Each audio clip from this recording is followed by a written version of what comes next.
Sports person, athlete हो, national level के हो, उसके क्या कैटेगरीज होनी चाहिए, क्या कैरेक्टरिस्टिक होकर देखिए आपको पता है? थोड़े हैं, कुछ और जानकारी ले सकते हैं और वही आचरण कर सकते हैं। वही आचरण करना तो चुप करिए, खराब आचरण के लिए आपके पास टाइम नहीं बचेगा। डेफिनेटली ड्रग्स तो उसमें नहीं है। उसमें नहीं, तो अगर ड्रग्स उसमें नहीं है तो that you should accept that you know maybe you are not an addict, आप एडिक्ट नहीं हो, पर एटलीस्ट ड्रग्स ने आपको जगह तो रखी है, क्योंकि वो नॉर्मल दाल चावल खाने जैसा तो नहीं है। ये पोडियम मुझे छोड़ देगा, कोई वाली बात नहीं, ये पोडियम मुझे नहीं छोड़ना, तो भाई आपके ऊपर है, छोड़ दो। क्योंकि अगर वो नॉर्मल होता तो हम सब भी थोड़ा थोड़ा लेके आते हैं कि आपके शरीर में होने वाली मैक्सिमम बीमारियों का कारण आज की तारीख में अल्कोहल और उस तरह के सब्सटेंस है जो आप बाहर से शरीर में ले रहे हैं, वो आपके शरीर की बीमारियां कर रहे हैं। अगर आपको लगता है कि बहुत बड़ी सोसाइटी आपके लिए हमें वहां पे शराब भी पीना पड़ेगा, उनके साथ उठना बैठना पड़ेगा, आप में से कुछ ऐसे परिवार वाले लोग होंगे जिनके पास कोई रिश्तेदार ऐसा होगा जो कि शराब नहीं पीता है, ऐसे हैं आप लोगों के पास? कोई भी नशा नहीं करता, सिगरेट नहीं पीता, ऐसे हैं? क्या आपके उनसे संबंध खत्म हुआ है या आप उनका आदर दूसरों से ज्यादा करते हो? कहीं ना कहीं आप उनसे सही में कहीं ज्यादा ही करते हो, और हो सकता है अपने किसी विचार के बारे में अगर आप उनसे वहां पे सलाह देते होगे तो ये बंदा सही कह रहा है और दूसरा भले हो सकता है, ये विश्वास कहां से आ रहा है? यानी ऐसा सच में आप कर रहे हो तो जिस दिन से आप ये चीजें बंद करोगे, आप यकीनन दूसरों की नजर में वो सम्मान पाना शुरू कर दोगे, भले ही कोई बोले ना वो, क्योंकि आज आप उन लोगों के साथ रिश्ता बनाए हो ना, आपको जरूरत है पड़ती है कि मैं इससे रिश्ता तब बनाऊं जब ये साथ हमारे शाम को बैठे। और अगर आप लोग ये नहीं कहा कि कलिगा में पेड़ दुकान लाए हो तो यानी आज तो स्वाद। तो ऐसे जितने भी दोस्त हैं जिन्होंने आपको इस विनाश की कगार पर ले जाने में मदद करी है, पैसे लगाए हैं, समय दिया है, अब वो समाज नहीं जिनको आप करते। अगर आपके नजर में वो समाज है तो कभी जना आप बोल के देखिए साहब उनसे परे समाज, उनसे परे समाज वो है जहां पर स्वस्थ लोग, अच्छे लोग, बढ़िया लोग रहते हैं। वो समाज है जहां पर कि लोग दारू की दुकान या नशे की दुकान के बाहर ना खड़े होकर के कहीं और है। क्योंकि आपको ये पक्का बता सकता हूं कि जितने लोग दारू की दुकान के बाहर लाइन लगा खड़े होते हैं वो यकीनन या तो अभी से लगे होते हैं या आने वाले समय में लगने वाले हैं डॉक्टर साहब की लाइन में। क्योंकि ये एक के साथ वही होगा, मेरे दोस्त एक के साथ थोड़ी सी लेने में कुछ नहीं होता, और बस उसके बाद क्या होगा, जितनी बार वो दोस्त बैठेगा पूरा संगत है। और किसी भी दोस्त खाली पी के भी चला गया तो भी मजा नहीं आएगा, क्योंकि आज गुलामी, आज ग्लास में गर्मी, आज ये तेरे दोस्ती कुछ अच्छी मजा नहीं आया, आज की मुलाकात का रंग नहीं आया। सर हर एक का एक दोस्त ही होता है जो उसको धीरे से बढ़ाता है, और अगर दोस्त आपको बढ़ा रहा है तो आपको सीधे कहना है नहीं। मैं आपसे बहुत बढ़िया बात शेयर करना चाहूंगा, मेरे पिताजी बोलते थे, शेयर भी करा दिया होगा, आप एडिक्शन करते क्यों हैं उन चीजों का जो आपके शरीर के लिए नुकसानदायक है? आखिर ये शुरू कहां से हुई? क्या आप लोगों में से किसी को जानकारी है? कोई बता सके? जी जरूर, बहुत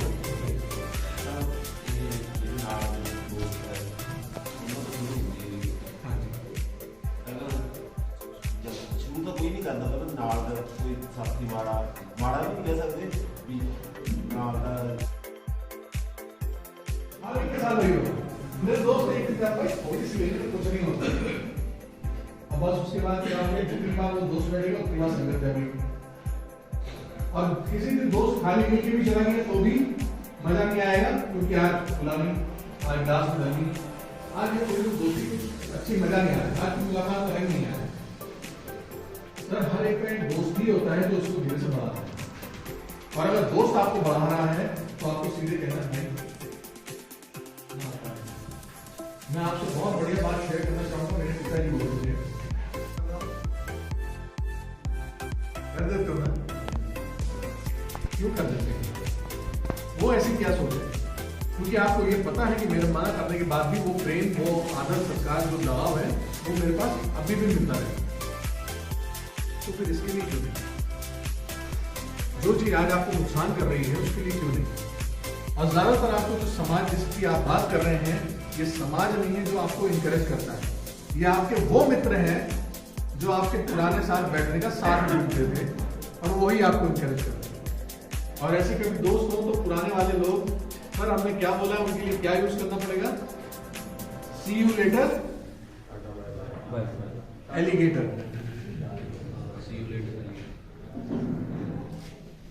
आपका जितना भी खास दोस्त हो, जितना भी परम मित्र हो, जैसा भी हो, यदि वो कोई ऐसी चीज दे रहा है जिससे आपके पारिवारिक मूल्य खराब होते हैं या आपके परिवार को थोड़ी शर्मिंदगी का सामना करना पड़ता है या उनकी थोड़ी नजर झुकती है समाज के आगे, ये हमारा दोस्त हो नहीं सकता।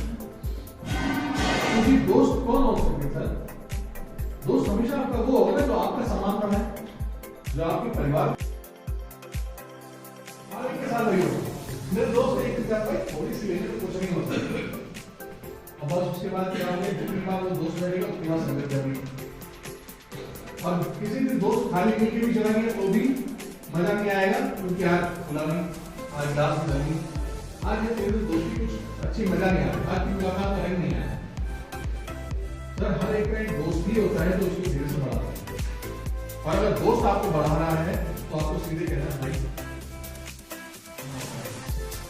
मैं आपसे बहुत बढ़िया बात शेयर करना चाहूंगा। मेरे पिताजी बोलते हैं अभी अपने उस बुरी आदत को शुरू करना चाहते हैं, जो भी आपकी बुरी आदत है, आप खुद पर ध्यान दीजिए क्या ये करेगी मेरे माँ बाप या मेरे बच्चे, उनकी ग्रोथ में ये कहीं ना कहीं फायदेमंद है या नहीं।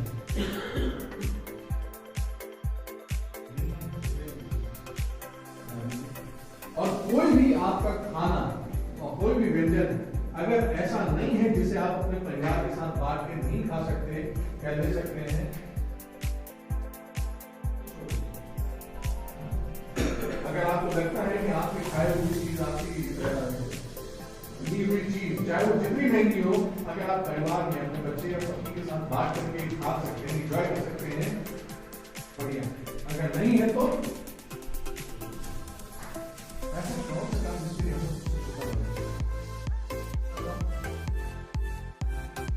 कर देते हो ना, क्यों कर देते हो? वो ऐसी क्या सोचे, क्योंकि आपको ये पता है कि मेरे मना करने के बाद भी वो प्रेम, वो आदर, सत्कार, जो लगाव है वो मेरे पास अभी भी मिलता है। तो फिर इसके लिए क्यों नहीं? जो चीज आज आपको नुकसान कर रही है उसके लिए क्यों नहीं? और ज्यादातर आपको जो समाज जिसकी आप बात कर रहे हैं, ये समाज नहीं है जो आपको इंकरेज करता है। ये आपके वो मित्र हैं जो आपके पुराने साथ बैठने का साथ ढूंढते थे और वही आपको इंकरेज करते हैं। और ऐसे कभी दोस्त हो तो पुराने वाले लोग, सर हमने क्या बोला, उनके लिए क्या यूज करना पड़ेगा? सी यू लेटर एलिगेटर। आपका जितना भी खास दोस्त हो, जितना भी परम मित्र हो, जैसा भी हो, यदि वो कोई ऐसी चीज दे रहा है जिससे आपके पारिवारिक मूल्य खराब होते हैं या आपके परिवार को थोड़ी शर्मिंदगी का सामना करना पड़ता है या उनकी थोड़ी नजर झुकती है समाज के आगे, ये हमारा दोस्त हो नहीं सकता। क्योंकि दोस्त कौन हो सकते सर? दोस्त हमेशा आपका वो होगा ना जो आपका सम्मान बढ़ाए, जो आपके परिवार, उसमें क्या जाएगा, यही तो बोलोगे ना, इससे ज्यादा कुछ नहीं बोलोगे। बढ़िया। और यही सवाल है और किसके है? ये सवाल है। प्लीज बैठ, बहुत धन्यवाद। मेरे ख्याल से जितने लोगों को ये बार बार दोबारा आना पड़ता है, उनके साथ यही सेम समस्या वापस आती है, क्योंकि आप उसी समाज में फिर से जा रहे हैं और फिर वही मार शुरू होता है। बढ़िया। आप में से कितने लोग ऐसे हैं जो ये बार बार वाली आदत है, जो मेवे खाते हैं, ड्राई फ्रूट्स खा रहे हैं, चखने के साथ नहीं चखने के साथ नहीं, सेहत के हिसाब से लेता है ड्राई फ्रूट्स। ठीक है। अब अगर आपको मना करना चाहे कि भाई साहब ड्राई फ्रूट्स ना लीजिए, क्या करते हो? क्यों? मन करता है या ये पता है कि ये मेरे लिए फायदेमंद है? ठीक है। अब अगर आपको उसी जगह पे कोई खराब चीज दी जाती है और कहा जाता है खाओ, या मान लीजिए कोई फायदेमंद चीज है, आप क्या नहीं बोलते या हाँ बोलते? और वैसे ना बोलते हैं। जब आप ना बोलते हैं तो आपको क्या ये परवाह होती है कि सामने वाला मुझे क्या सोच रहा हो क्या नहीं सोच रहा हो? सीधे ना बोलते हो भाई नहीं खाता। या अगर आपके घर में सब्जियां बनती हैं, कई बार ऐसा होगा ना आपके मन की सब्जी नहीं बनती, दाल सब्जी बनती है, आप उस दिन क्या करते हैं? ये सब्जी मुझे मत देना, मैं नहीं खाऊंगा। आपको तब ये चिंता नहीं होती, तो बाकी को मदद मिलेगी। सर एक्चुअली होता क्या है कि यहाँ हम जितना टाइम पे रहते हैं रियलाइजेशन भी होता है और हम ये धीरे धीरे ये सोचते हैं कि अब हमें ऐसा नहीं करना है और काफ़ी कॉन्फिडेंस बिल्डअप हो जाता है जी। और जैसे ही हम बाहर के एनवायरनमेंट में जाते हैं तो हमें इतना मतलब अपने आप के ऊपर कॉन्फिडेंस होता है और इतना पता होता है ये नहीं हमें नहीं करना। बट सर बाहर जो एक एनवायरनमेंट होता है वहाँ कुछ चेंज ही नहीं होता जी। वहाँ हम जैसे कि कितना भी टाइम बना के पहले हम गए थे तो हम एग्जैक्टली उनकी नज़रों में वैसे ही होते थे। हाँ। और यहाँ के लिए कहा जाता है सर कि जैसे यहाँ पे बहुत ज़्यादा वो होता है, बाउंडेशंस होती है लिमिटेशंस होती है, बाउंडेशंस होती है जी। सर मैं ये मानता हूँ कि यहाँ नहीं होती, जैसे हम लोग यहाँ से बाहर जाते हैं ये सर डबल और you can say triple times को इंक्रीज हो जाती है, बढ़ जाती है, तो बहुत ज़्यादा हो जाती है क्योंकि इतना हमें यहाँ चेक सिस्टम नहीं मिलता जितना बाहर जाकर चेक सिस्टम मिलता है। कि अगर हम 5 मिनट्स में कहीं पे लेट हैं या हम कहीं पे जाना चाहते हैं या हम कुछ खाना चाहते हैं या हमें, क्योंकि जो पीछे से चला आ रहा है यकीनन चला आ रहा है उस युग के हिसाब से, उस परिस्थिति के हिसाब से, उस समय काल के हिसाब से वो चीज सही। आज परिस्थिति बदल गई, समय बदल गया, रिक्वायरमेंट बदल गया है, तो यकीनन हमें थोड़ी सी उसमें भी बदलाव लाना पड़ेगा, क्या तरीका है और क्या अमल है। वरना आज हमारे पास इस जैसे इंस्टीट्यूट नहीं होते जहाँ पर हम आपको मदद कर पाते हैं। आज जरूरत इसकी है, पहले क्या होता था? कुछ नहीं, पहले तो जैसा चल रहा था ज्यादा और समाज वाले क्या बोलते पागल है जाने से, तो उसको क्यों हत्या कर देते। तो आज इस तरह से चला है। तो मैं आपसे फिर रिक्वेस्ट यही करूंगा कि अगर आप 2-3 बार गिरे, छोड़ नहीं पाए, आपकी बुरी आदत या आपको परेशानी, उसको फिर आपको दोबारा करने के लिए करना पड़ता है स्टार्ट। कुछ ऐसे लोग नहीं आप में से हैं जो बार बार आए हैं और कोई क्या चैलेंज ऐसा आया था जो आपको वापस आपको लगा यार मेरी आजादी चाहिए लेकिन मुझे एक जगह पर रिस्ट्रिक्ट कर दिया कहीं आप ये मानिए कि आपकी मदद के लिए ऐसे हुआ है कि जिस लड़ाई से आप खुद नहीं लड़ पा रहे थे, जिस बुराई को आप अपने से हटाना चाह रहे थे, आपको मदद लेनी पड़ेगी दूसरी। जब आपके शरीर में कोई बीमारी आती है, हॉस्पिटल में एडमिट करा जाता है, आपको 15-20 दिन के लिए क्या लगता है? जेल। आप क्या कहते हो? मैं यहाँ इसलिए हूँ ताकि मेरे अंदर की बीमारी ठीक हो जाए, तभी तो आप वहां रहते हो, उस माहौल में रहते हो, क्योंकि बाहर इन्फेक्शन है, वो बीमारी फिर बढ़ सकती है। हॉस्पिटल में रहते हो और एक भरोसा होता है कि यहाँ से मैं स्वस्थ होकर निकलूँ और आप खुशी से रहते हो, फल भी खा रहे हो, रिश्तेदार आते हैं सबको भी अच्छे से बोलते हो मैं यहाँ ठीक होने के लिए बैठा हूँ। सेम ये भी वही है, ये भी एक तरह का आपके लिए वही एक ट्रांसफॉर्मेशन सेक्टर है जहाँ पर आपके जो पुराने कचरे वाले विचार जो आपके लिए फायदा नहीं कर रहे थे, जिन्होंने आपको कहीं ना कहीं बीमार कर दिया, वो निकालने के लिए। अब यहाँ पर आकर के अगर हम एक दूसरे से वही बात करते रहे, तुम्हें पता है मैं पहले क्या करता था, मैं इतना करता था, मेरा ये इतनी बोतल खत्म कर देता इतना, दूसरे को वही यार मैं तो 4 ही गया तो 10 बोतल हो रहा है, आगे जाके देखता हूँ 10 पे कैसे रहते हैं। यानी आपको ये पता चल रहा है कि 4 में अगर मेरे शरीर में नुकसान नहीं हुआ है, 10 में इसके शरीर में नुकसान हुआ है, तो यानी हम 10 तक जा सकते हैं। ऐसा नहीं है सर, आपका शरीर अलग है, उनका शरीर अलग है। आपने अभी तक पीछे जितनी भी गलतियां करी होंगी उस समाज में जाकर के, वहां से आपको कौन सी चीज ने आगे बढ़ाया होगा, कौन सी चीज ने आपको वापस ललचाया होगा कि चलो मेरे से ये गलती हो जाती है, ये जगह है जहां पर आप बैठ के मनन भी कर सकते हो और समझ भी सकते हो कि आगे से मुझे क्या बचना है। जो खिलाड़ी होते हैं ना, जैसे आप लोग खिलाड़ी जो खेल के अंदर होते हैं वो उतने अच्छे से ग्राउंड को नहीं देख सकते जितना बाहर बैठा ऑडियंस या कोच देखते, क्योंकि खेलने वाला तो खेल रहा है ना।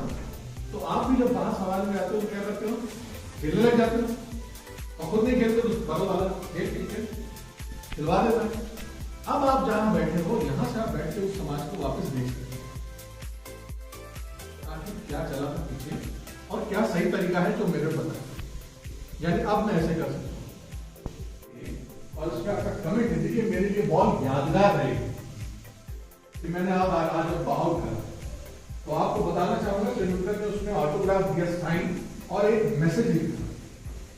अब वो मैसेज ये था कि ये दिन तुम्हारी जिंदगी में दोबारा कभी नहीं आएगा।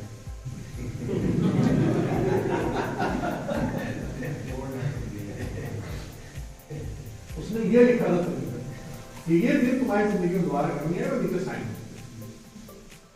ये सिर्फ कहने वाली बात नहीं, एक कमिटमेंट था। लिख देना, कह देना एक अलग बात है, और इसको लगातार बनाए रखना बहुत बड़ी बात है।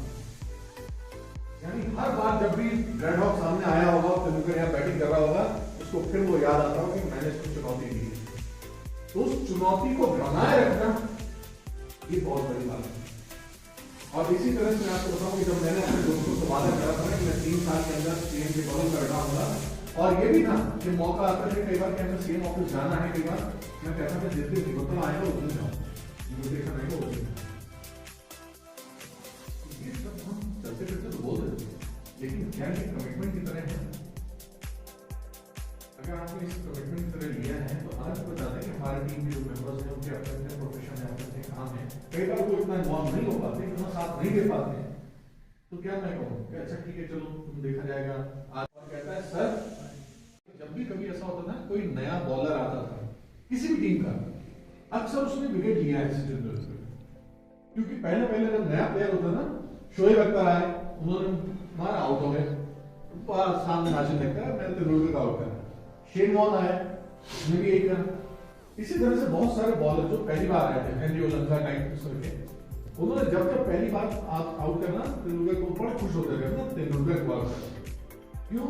तेंदुलकर के साथ सिर्फ था कि पहला नया बॉलर है कि क्या करता है, जरा समझे तो हिट तो करें। हाँ, उसमें कहीं ना कहीं मिस्टेक हो जाती थी, होगी। आपने से नाम सुना होगा ब्रैड हॉक का, स्पिनर, ठीक है, वो नया आया और तेंदुलकर के सामना हुआ और उसने तेंदुलकर को आउट कर दिया। तेंदुलकर कैच आउट हो गए। अब ब्रैड हॉक बड़ा खुश, आज मैंने तेंदुलकर को आउट कर दिया। और वो भी उसने यादगार बनाए रखने के लिए उस मैच की बॉल ली, और मैच खत्म होने के बाद ड्रेसिंग रूम की ना, अब तो पीछे कोई बैरियर है नहीं, कोई स्पीड लिमिट नहीं, कोई कुछ नहीं। अब तो हम सिर्फ सीधा चल सकते हैं और अपने लिए कर सकते हैं। तो जितने भी आपके पास साधन मिल रहे हैं, बेखौफ होकर धड़ाधड़ इस्तेमाल करते चले जाएंगे। और ये एक ऐसी टाइम है जहां पर आप ट्रायल और एरर जितना ज्यादा करना चाहें उतना करिए। एक बार करोगे गलत होगा, दूसरी बार करोगे गलत होगा, तीसरी बार गलत होगा, कर लो, सुधरने का फिर भी तो है।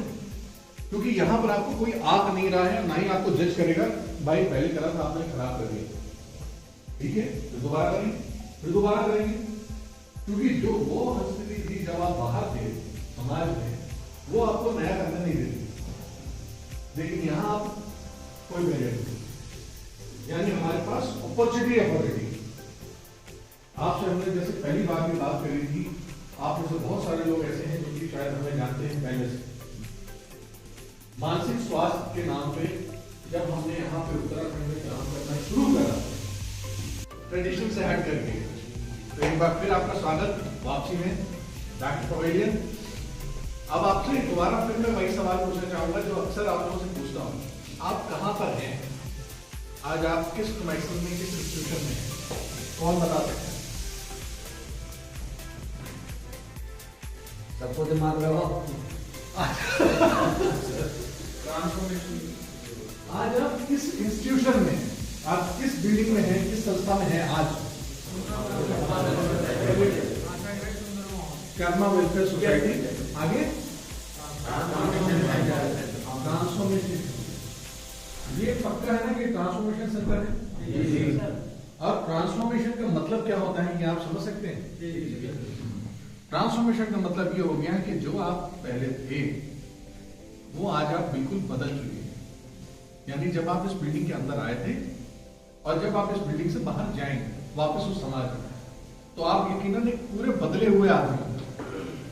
कोई भी आपका पहले वाला नहीं कह सकता कि ये पहले वाला ही था जो अंदर इस बिल्डिंग में गया था वैसे आया।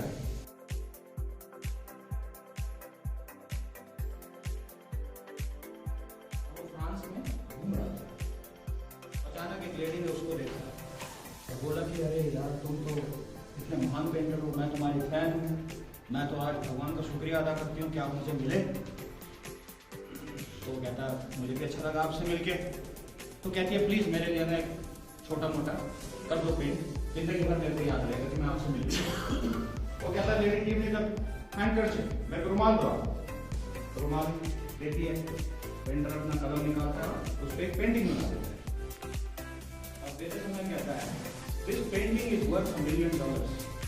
ये पेंटिंग आपको $10 लाख की है। और लेडी उसको देखते हैं क्या बात कर रहा है यार, 10 सेकंड में पेंटिंग बनाई, कह रहा $10 लाख की है।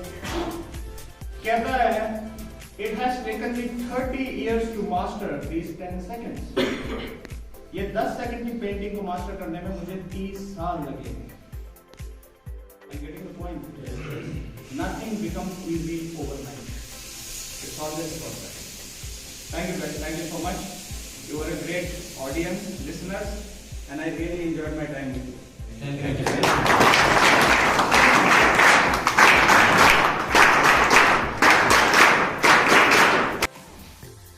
हमेशा सही चीज करते हो, you automatically become a leader just by example. आप ऑटोमेटिकली एक लीडर बन जाते हो क्योंकि आपका एग्जांपल सेट होना शुरू हो जाता है। तो आपको किसी को लीड करने की या किसी का डिसीजन मेक करने की या किसी को रास्ता दिखाने की जरूरत नहीं पड़ती है न्यू एज लीडरशिप मॉडल में। मैं आपको बताऊं, एक टीम है जो डेटा एंट्री करती है। अब उस टीम में सारे लोग 80% ऑक्यूपाइड है, 100% ऑक्यूपाइड है विद 100% क्वालिटी। वो कोई लीडर जैसे रोल में नहीं है जहां लोग उसको फॉलो कर रहे हैं।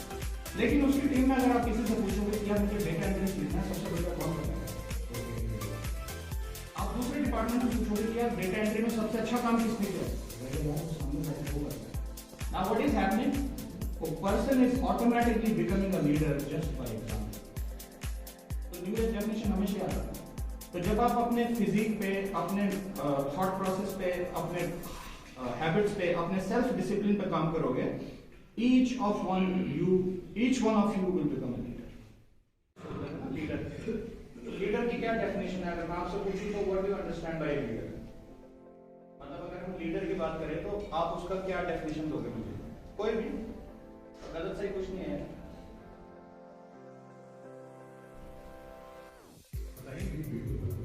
हाँ जी सर, हाँ जी leader is a decision maker. आप ठीक है, आप बैठ के बताइए, कोई दिक्कत नहीं। Sir, a leader is a person who leads a group of people. Exactly. और sir, he leads the group in a way he wants to lead. और कोई लीडर का डेफिनेशन किसी को? fearlessly who can lead the group। जो एक group को साथ लेके चलते हैं। तो ये जो डेफिनेशन मैं रोज अपने क्लाइंट से 1-15 मिनट का कनेक्ट करता हूं और मैं आधे घंटे का अपना ब्रेक बिल्कुल रिलैक्स होने के लिए लेता हूं। ये चीजें मैं कभी नहीं छोड़ता। तो मेरा कहने का मतलब है, सेल्फ डिसिप्लिन का मतलब है कि जो चीज आपके लिए बहुत इंपॉर्टेंट है, लेकिन मेरे लोगों के बिना मेरा काम नहीं चलेगा। अगर उनसे मैं डिस्कनेक्टेड हूं, एक दिन तो सब कुछ डूबी जाना। तो 3 चीजें मिनिमम आप जो आपके गोल को अचीव करने में आपको काम करेगा वो आप कीजिए। अगर मैं अपनी बात करूं, जब मैं स्ट्रगल कर रहा था या ग्रेजुएशन कर रहा था, मैंने वर्कआउट कभी नहीं छोड़ा। अगर आप मुझे देखो तो मैं वैसा, I am 41 right now, but you know I have been able to maintain my physique and mental stamina well. Western हो गया था क्योंकि माहौल ऐसा ही है, बद्रीनाथ है, एक्सरसाइज है, उधर अभी टिमर से महादेव है, तो सारी लोकेशन है, तो आध्यात्मिक एक माहौल है ऊपर, मतलब नकार नहीं। दूसरा था सेल्फ डिसिप्लिन। सेल्फ डिसिप्लिन का मतलब ये था कि जो चीज हमने फोकस कर ली है कि हमें ये करना है, तो फिर उसको करना ही है। मैं आपको एक छोटा सा एग्जाम्पल देता हूँ। जब हम कॉर्पोरेट में काम करते हैं, खासकर ऑपरेशन में, बहुत स्ट्रेस होता है, क्योंकि क्लाइंट है, पीपल है, स्टेक होल्डर है, मार्केट में अपना रेपुटेशन है, तो स्ट्रेस बहुत होता है। तो जो सक्सेसफुल मैनेजर्स हैं, क्योंकि जब आप ऑफिस जाते हो ना, आप ये सोच के जाते हो कि आज तो बस बदलने वाला हूँ सब, लेकिन जब तक वहाँ पहुँचते हो तो पता लगता है जो सोचा था उसको तो बैक करना पे रखना है, करना कुछ और है, क्योंकि कुछ और मुझे बहुत बोरिंग लगा। लेकिन जब मजबूर कर दिया बैठने के लिए, मैंने सुनना शुरू किया। और मैं यहाँ पे रिलीजियंस प्रोपोगेट नहीं कर रहा हूँ, हिंदुइज्म या कोई और हो सकता है, यहाँ पे बहुत धर्म के लोग हो, but I am just talking about spirituality. तो वो जो चीजें मेरे को बताई गई या मैंने सुनी, मुझे लगता है कहीं ना कहीं उसने मेरे कॉन्फिडेंस और फेथ को स्ट्रॉन्ग करने में मेरी मदद की। अब मैं आगे बढ़ता हूँ। जब मैंने 12th के बाद ये सोचा कि अब मैं क्या करने वाला हूँ, तो मेरे पास ज्यादा ऑप्शंस भी नहीं थे, मेरे पास बहुत लंबा विजन भी नहीं था, सच बताऊँ, और मेरे को कोई गाइड करने वाला भी इतना स्ट्रॉन्ग नहीं था। जब मैं दिल्ली के बारे में सुनता था, दिल्ली में छोड़ो देहरादून के बारे में सुनता था, तो आधा कॉन्फिडेंस वहीं खत्म हो गया, क्योंकि जो लोग यहाँ पढ़ रहे थे और जो हमारा चल रहा था उसमें जमीन आसमान का फर्क। लेकिन एक चीज जो that help me, you know, जिसने मुझे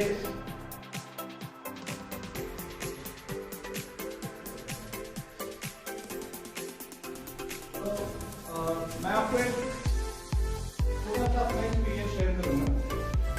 जब मैं एजुकेशन ले रहा था, जैसा मैंने बताया कि मैं बहुत दूर से आता हूँ, तो मुझे ये नहीं मालूम था कि दुनिया कितनी बड़ी रहती है। क्योंकि जब आप चले जाते हो पहाड़ों में, तो आपको इंटरनेट है, बस है, कनेक्टिविटी है, आप मोदी जी आ गए, तब तो वहाँ कोई आता था, इंटरनेट था, न फोन था, और यहाँ से मुझे अपने घर जाने में 13 घंटे लगते थे। और बिलीव मी, जब मैं वहाँ पहुँचता था तो टूटा टूटा होता था, 2 दिन तक तो आप मैं ऐसे देहरादून आया था, तो उन्होंने जब मुझे इस प्रोग्राम के बारे में बताया, मैंने कहा मैं भी देखना चाहूँगा। मेरा ये पहला एक्सपीरियंस है, मैं ऐसी जगह पहले नहीं आया। तो मुझे, मैं अगर अपने बारे में बताऊँ तो मैं बहुत दूर से आता हूँ। आजकल आपने मोदी जी का वो एड्रेस सुना, महाराष्ट्र देखा टीवी में, आपने देखा? मैं उसी कॉलेज से, I come from a far off place.